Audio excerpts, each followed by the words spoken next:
Capítulo 41. La liberación del pueblo de Dios.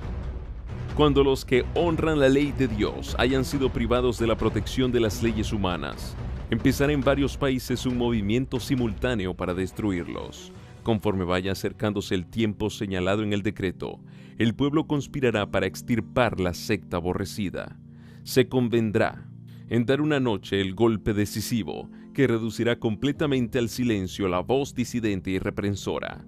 El pueblo de Dios, algunos en las celdas de las cárceles, otros escondidos en ignorados escondrijos de bosques y montañas, invocan aún la protección divina, mientras que por todas partes, compañías de hombres armados, instigados por legiones de ángeles malos, se disponen a emprender la obra de muerte.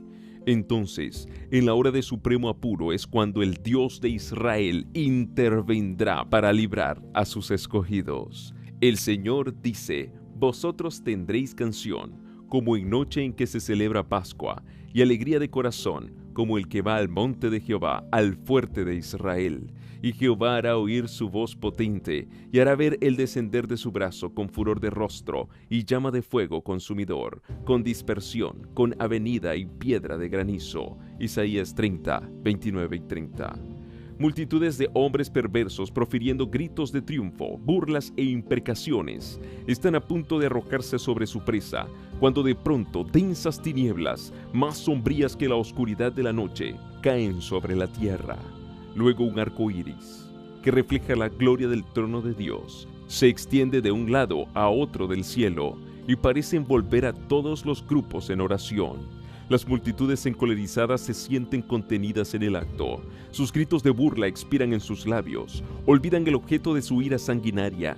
Con terribles presentimientos contemplan el símbolo de la alianza divina y ansían ser amparadas de su deslumbradora claridad. Los hijos de Dios oyen una voz clara y melodiosa que dice: enderezaos, y al levantar la vista al cielo, contemplan el arco de la promesa. Las nubes negras y amenazadoras que cubrían el firmamento se han desvanecido, y como Esteban, clavan la mirada en el cielo y ven la gloria de Dios y al Hijo del Hombre sentado en su trono. En su divina forma, distinguen los rastros de su humillación, y oyen brotar de sus labios la oración dirigida a su Padre y a los santos ángeles: yo quiero que aquellos también que me has dado estén conmigo en donde yo estoy. Juan 17:24. Luego se oye una voz armoniosa y triunfante que dice: helos aquí, santos, inocentes e inmaculados, guardaron la palabra de mi paciencia y andarán entre los ángeles, y de los labios pálidos y trémulos de los que guardaron firmemente la fe, sube una aclamación de victoria. Es a medianoche cuando Dios manifiesta su poder para librar a su pueblo. Sale el sol en todo su esplendor, sucédense señales y prodigios con rapidez. Los malos miran la escena con terror y asombro, mientras los justos contemplan con gozo las señales de su liberación. La naturaleza entera parece trastornada, los ríos dejan de correr, nubes negras y pesadas se levantan y chocan unas con otras. En medio de los cielos conmovidos hay un claro de gloria indescriptible, de donde baja la voz de Dios semejante al ruido de muchas aguas, diciendo: hecho es. Apocalipsis 16, 17. Esa misma voz sacude los cielos y la tierra. Síguese un gran terremoto, cual no fue jamás desde que los hombres han estado sobre la tierra. Versículo 18. El firmamento parece abrirse y cerrarse. La gloria del trono de Dios parece cruzar la atmósfera. Los montes son movidos como una caña al soplo del viento y las rocas quebrantadas se esparcen por todos lados. Se oye un estruendo como de cercana tempestad. El mar es azotado con furor. Se oye el silbido del huracán como voz de demonios en misión de destrucción. Toda la tierra se alborota e hincha como las olas del mar. Su superficie se raja, sus mismos fundamentos parecen ceder. Se hunden cordilleras, desaparecen islas habitadas. Los puertos marítimos que se volvieron como Sodoma por su corrupción son tragados por las enfurecidas olas. La grande Babilonia vino en memoria delante de Dios para darle el cáliz del vino del furor de su ira. Versículo 19. Pedrisco grande, cada piedra como del peso de un talento. Versículo 21. Hace su obra de destrucción. Las más soberbias ciudades de la tierra son arrasadas. Los palacios suntuosos en que los magnates han malgastado sus riquezas en provecho de su gloria personal caen en ruinas ante su vista. Los muros de las cárceles se parten de arriba abajo y son libertados los hijos de Dios que habían sido apresados por su fe. Los sepulcros se abren y muchos de los que duermen en el polvo de la tierra serán despertados, unos para vida eterna y otros para vergüenza y confusión perpetua. Daniel 12:2. Todos los que murieron en la fe del mensaje del tercer ángel salen glorificados de la tumba para oír el pacto de paz que Dios hace con los que guardaron su ley. Los que le traspasaron, Apocalipsis 1:7, los que se mofaron y se rieron de la agonía de Cristo, y los enemigos más acérrimos de su verdad y de su pueblo, son resucitados para mirarle en su gloria y para ver el honor con que serán recompensados los fieles y obedientes. Densas nubes cubren aún el firmamento. Sin embargo, el sol se abre paso de vez en cuando, como si fuese el ojo vengador de Jehová. Fieros relámpagos rascan el cielo con fragor, envolviendo a la tierra en claridad de llamaradas. Por encima del ruido aterrador de los truenos, se oyen voces misteriosas y terribles que anuncian la condenación de los impíos. No todos entienden las palabras pronunciadas, pero los falsos maestros las comprenden perfectamente. Los que poco antes eran tan temerarios, jactanciosos y provocativos, y que tanto se regocijaban al ensañarse con el pueblo de Dios observador de sus mandamientos, se sienten presa de consternación y tiemblan de terror. Sus llantos dominan el ruido de los elementos. Los demonios confiesan la divinidad de Cristo y tiemblan ante su poder, mientras que los hombres claman por misericordia y se revuelcan en terror abyecto. Al considerar el día de Dios en santa visión, los antiguos profetas exclamaron: «Aullad, porque cerca está el día de Jehová, vendrá como asolamiento del Todopoderoso». Métete en la piedra, escóndete en el polvo, de la presencia espantosa de Jehová y del resplandor de su majestad. La altivez de los ojos del hombre será batida, y la soberbia de los hombres será humillada, y Jehová solo será ensalzado en aquel día. Porque día de Jehová de los ejércitos vendrá sobre todo soberbio y altivo, y sobre todo ensalzado, y será abatido. Aquel día arrojará el hombre a los topos y murciélagos sus ídolos de plata y sus ídolos de oro que le hicieron para que adorase, y se entrarán en las hendiduras de las rocas y en las cavernas de las peñas por la presencia formidable de Jehová y por el resplandor de su majestad cuando se levantare para herir la tierra. Isaías 13:6, 2:10 al 12, 2:20 y 21. Por un descarrón de las nubes, una estrella arroja rayos de luz, cuyo brillo queda cuadruplicado por el contraste con la obscuridad. Significa esperanza y júbilo para los fieles, pero severidad para los transgresores de la ley de Dios. Los que todos lo sacrificaron por Cristo están entonces seguros, como escondidos en los pliegues del pabellón de Dios. Fueron probados y ante el mundo y los despreciadores de la verdad demostraron su fidelidad a aquel que murió por ellos. Un cambio maravilloso se ha realizado en aquellos que conservaron su integridad ante la misma muerte. Han sido librados, como por ensalmo, de la sombría y terrible tiranía de los hombres vueltos demonios. Sus semblantes poco antes tan pálidos, tan llenos de ansiedad y tan macilentos, brillan ahora de admiración, fe y amor. Sus voces se elevan en canto triunfal. Dios es nuestro refugio y fortaleza. ¡Socorro! Muy bien experimentado en las angustias. Por tanto, no temeremos, aunque la tierra sea conmovida, y aunque las montañas se trasladen al centro de los mares, aunque bramen y se turben sus aguas, aunque tiemblen las montañas a causa de su bravura. Salmos 46, 1 al 3.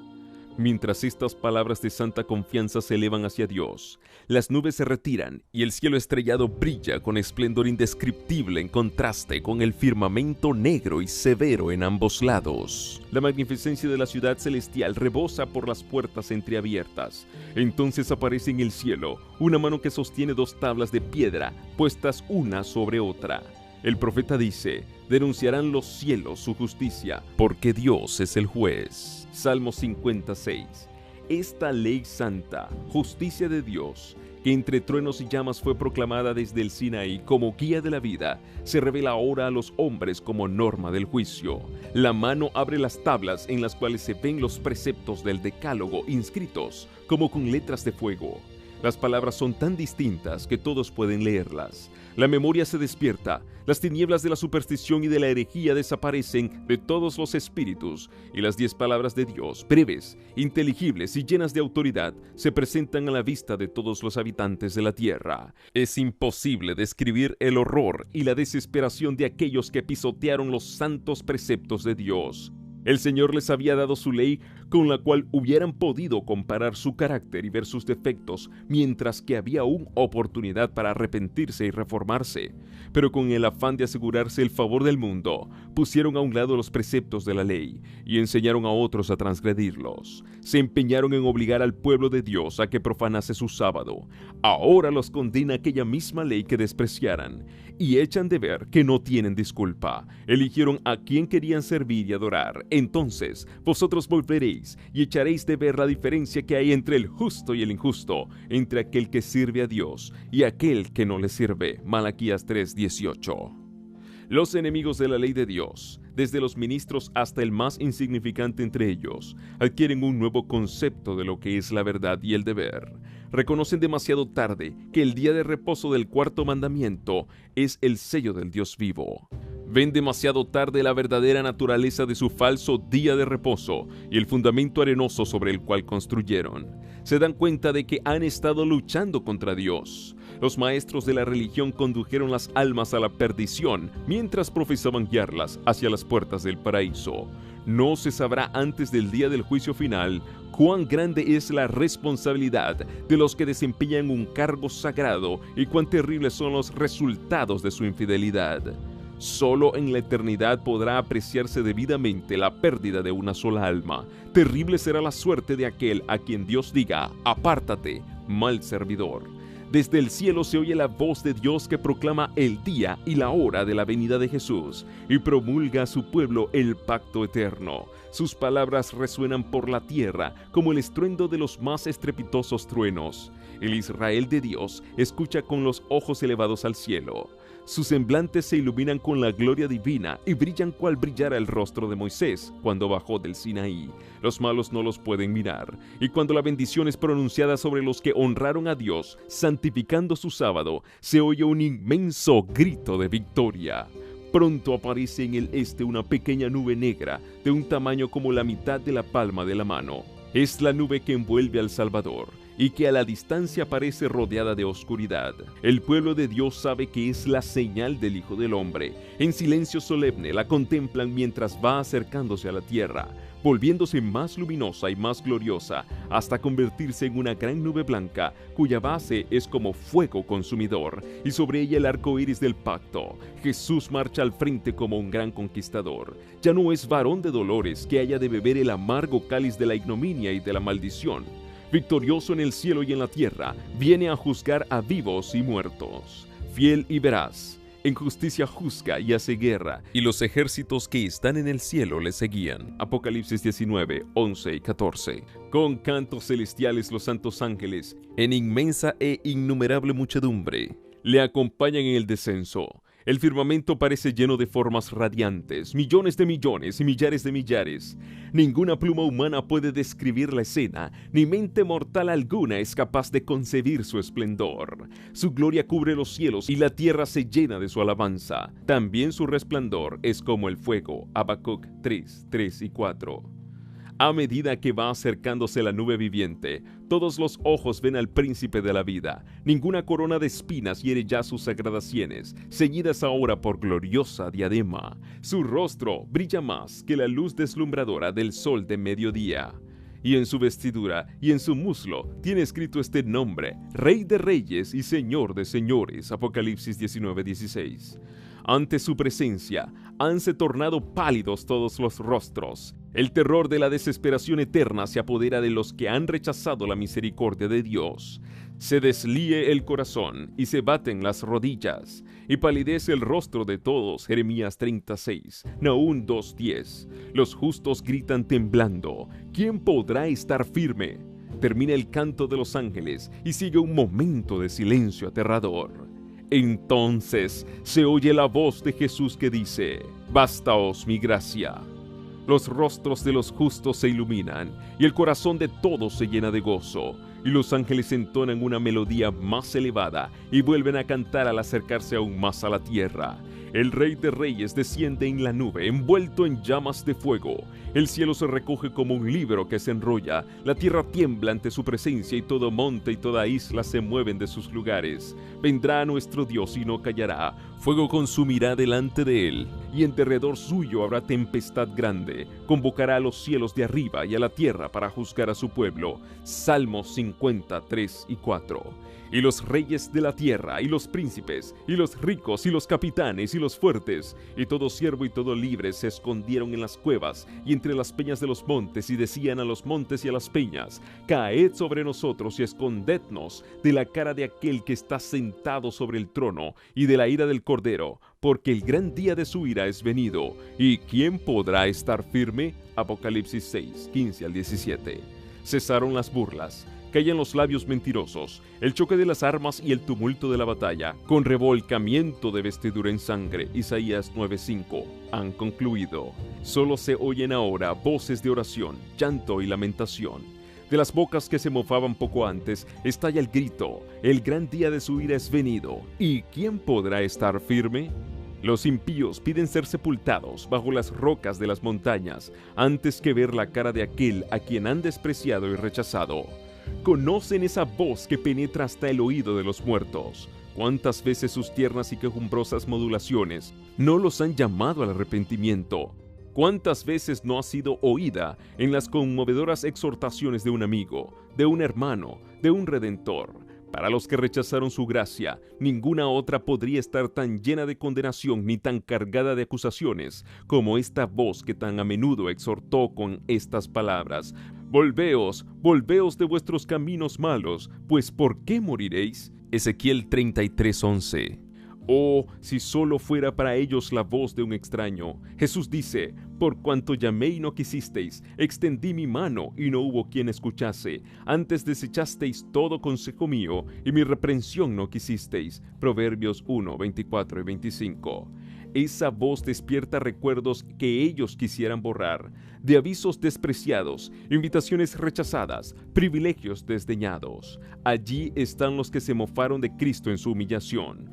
Con fuerza penetrante acuden a su mente las palabras del varón de dolores, cuando, conjurado por el sumo sacerdote, declaró solemnemente: desde ahora habéis de ver al Hijo del Hombre sentado a la diestra de la potencia de Dios, y que viene en las nubes del cielo. Mateo 26, 64.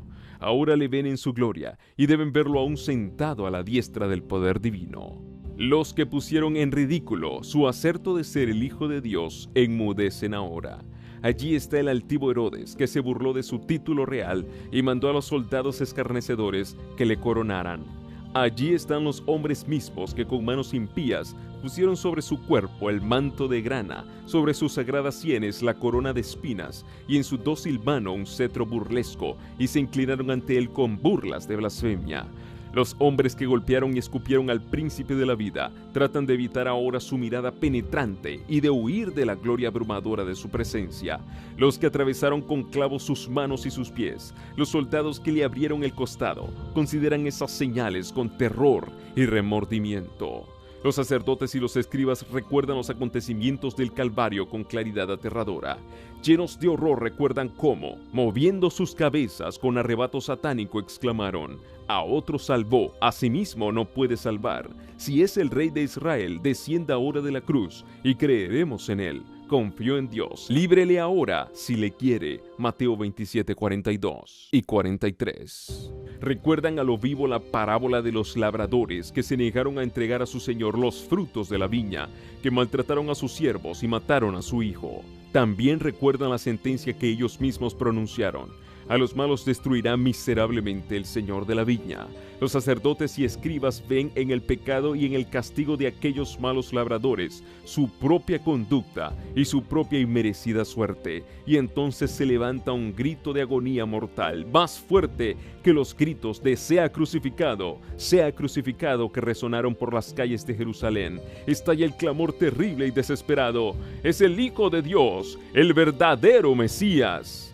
Tratan de huir de la presencia del Rey de Reyes. En vano tratan de esconderse en las hondas cuevas de la tierra desgarrada por la conmoción de los elementos. En la vida de todos los que rechazan la verdad, hay momentos en que la conciencia se despierta, en que la memoria evoca el recuerdo aterrador de una vida de hipocresía y el alma se siente atormentada de vanos pesares. Mas, ¿qué es eso comparado con el remordimiento que se experimentará aquel día cuando viniere cual huracán vuestro espanto y vuestra calamidad como torbellino? Proverbios 1:27. Los que habrían querido matar a Cristo y a su pueblo fiel son ahora testigos de la gloria que descansa sobre ellos. En medio de su terror, oyen las voces de los santos que exclaman en unánime júbilo: He aquí, este es nuestro Dios, le hemos esperado y nos salvará. Isaías 25:9.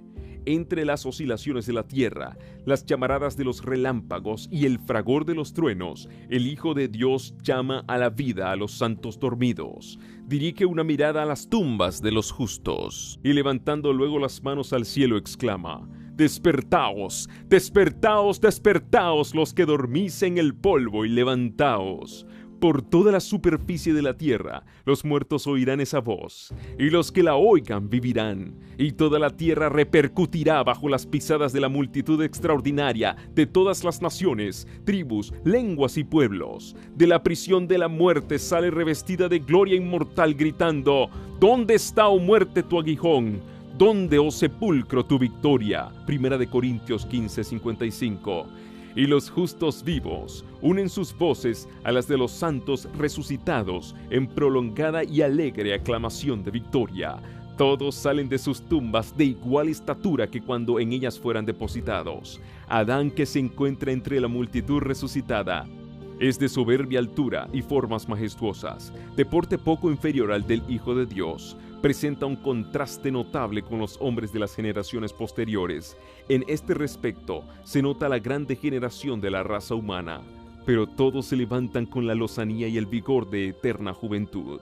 Al principio, el hombre fue creado a la semejanza de Dios, no solo en carácter, sino también en lo que se refiere a la forma y a la fisionomía. El pecado borró e hizo desaparecer casi por completo la imagen divina, pero Cristo vino a restaurar lo que se había malogrado.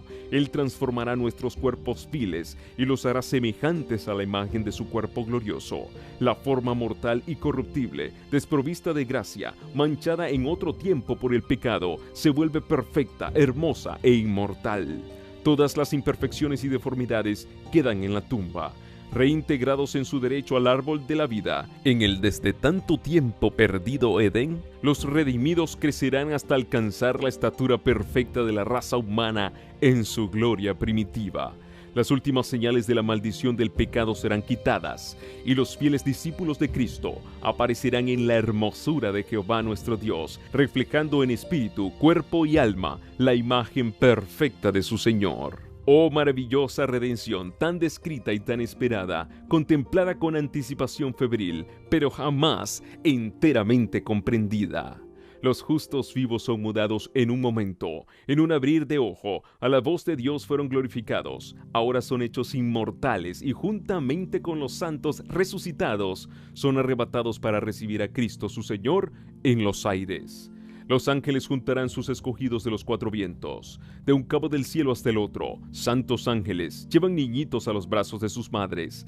Amigos a quienes la muerte tenía separados desde largo tiempo, se reúnen para no separarse jamás, y con cantos de alegría suben juntos a la ciudad de Dios. En cada lado del carro nebuloso hay alas, y debajo de ellas ruedas vivientes, y mientras el carro asciende las ruedas gritan, ¡Santo! Y las alas al moverse gritan, ¡Santo! Y el cortejo de los ángeles exclama, Santo, Santo, Santo es el Señor Dios, el Todopoderoso. Y los redimidos exclaman, Aleluya, mientras el carro se adelanta hacia la Nueva Jerusalén.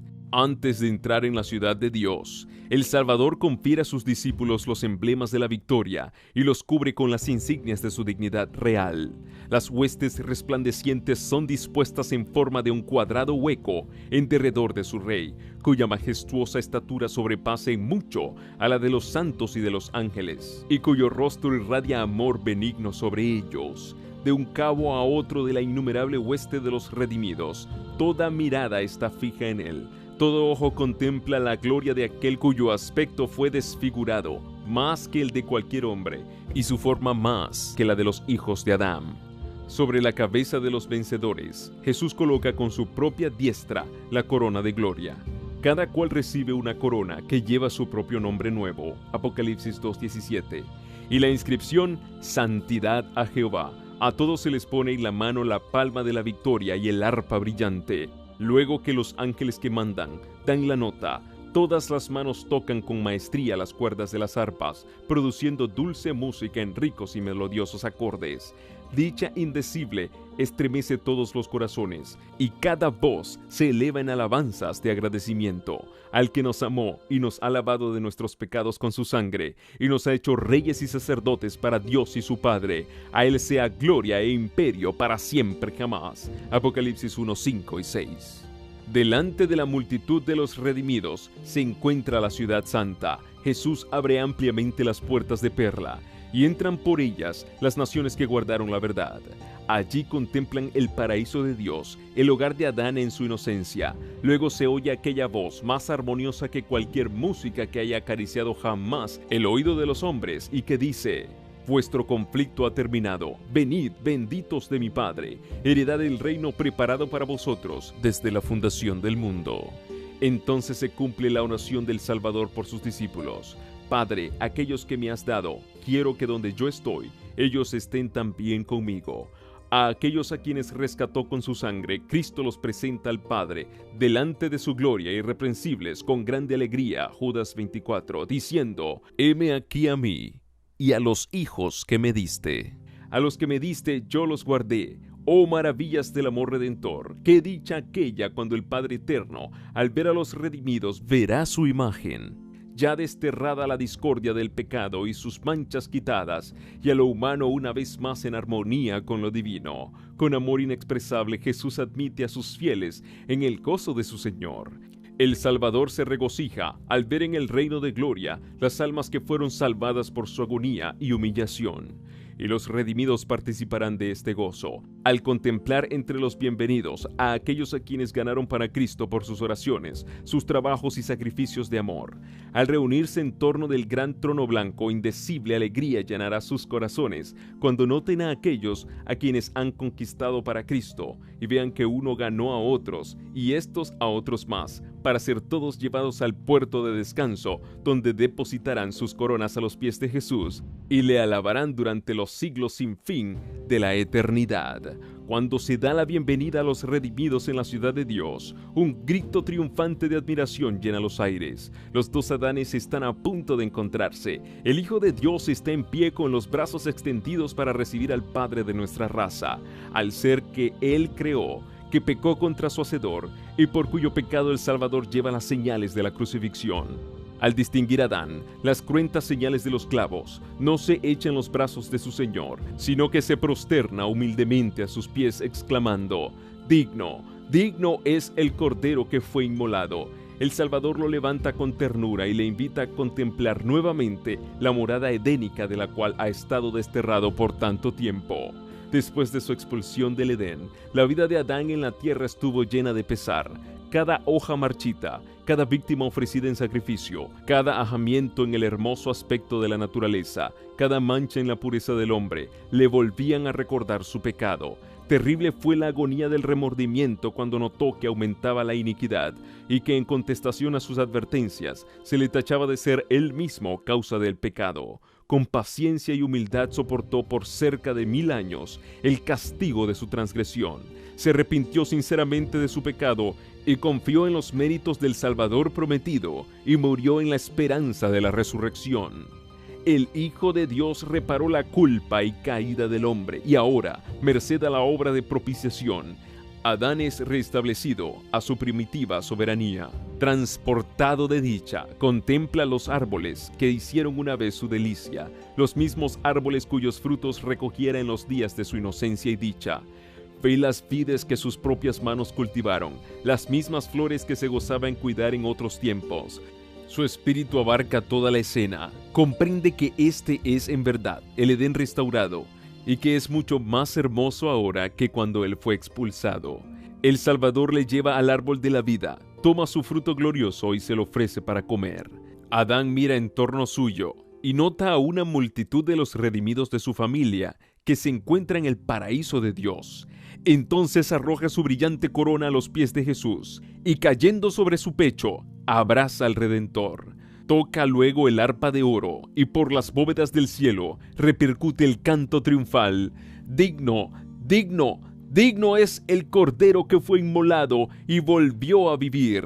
La familia de Adán repite los acordes y arroja sus coronas a los pies del Salvador, inclinándose ante él en adoración. Presencian esta reunión los ángeles que lloraron por la caída de Adán y se regocijaron cuando Jesús, una vez resucitado, ascendió al cielo después de haber abierto el sepulcro para todos aquellos que creyesen en su nombre.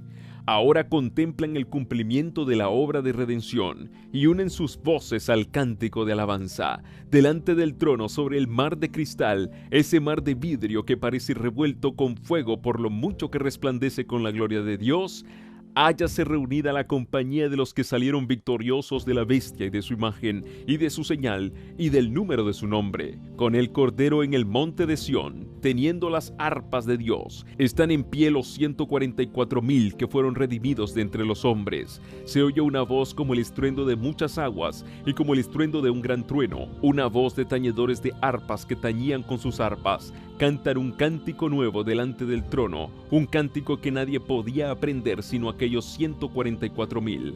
Es el cántico de Moisés y del Cordero, un canto de liberación. Ninguno sino los 144,000 pueden aprender aquel cántico, pues es el cántico de su experiencia, una experiencia que ninguna otra compañía ha conocido jamás.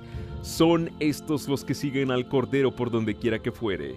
Habiendo sido trasladados de la tierra, de entre los vivos, son contados por primicias para Dios y para el Cordero. Apocalipsis 15, 2 y 3, 14, 1 al 5. Estos son los que han venido de grande tribulación, han pasado por el tiempo de angustia, cual nunca ha sido desde que ha habido nación. Han sentido la angustia del tiempo de la aflicción de Jacob, han estado sin intercesor durante el derramamiento final de los juicios de Dios, pero han sido librados, pues han lavado sus ropas y las han emblanquecido en la sangre del Cordero. En sus bocas no ha sido hallado engaño, están sin mácula delante de Dios, por esto están delante del trono de Dios y le sirven día y noche en su templo, y el que está sentado sobre el trono tenderá su pabellón sobre ellos. Apocalipsis 7, 14 y 15. Han visto la tierra asolada con hambre y pestilencia, al sol que tenía el poder de quemar a los hombres con un intenso calor, y ellos mismos han soportado padecimientos, hambre y sed. Pero no tendrán más hambre ni sed, y el sol no caerá sobre ellos, ni ningún otro calor. Porque el Cordero, que está en medio del trono, los pastoreará, y los guiará a fuentes vivas de aguas, y Dios limpiará toda lágrima de los ojos de ellos. Apocalipsis 7, 14 al 17.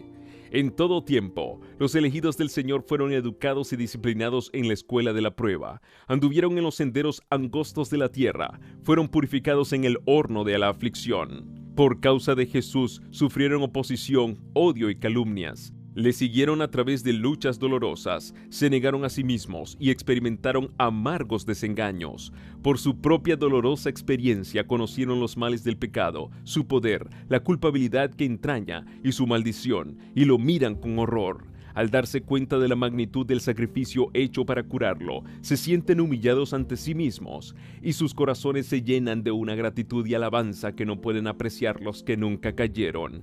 Aman mucho porque se les ha perdonado mucho. Habiendo participado de los sufrimientos de Cristo, están en condición de participar de su gloria. Los herederos de Dios han venido de buhardillas, chozas, cárceles, cadalzos, montañas, desiertos, cuevas de la tierra y de las cavernas del mar. En la tierra fueron pobres, angustiados, maltratados. Millones bajaron a la tumba cargados de infamia, porque se negaron terminantemente a ceder a las pretensiones engañosas de Satanás.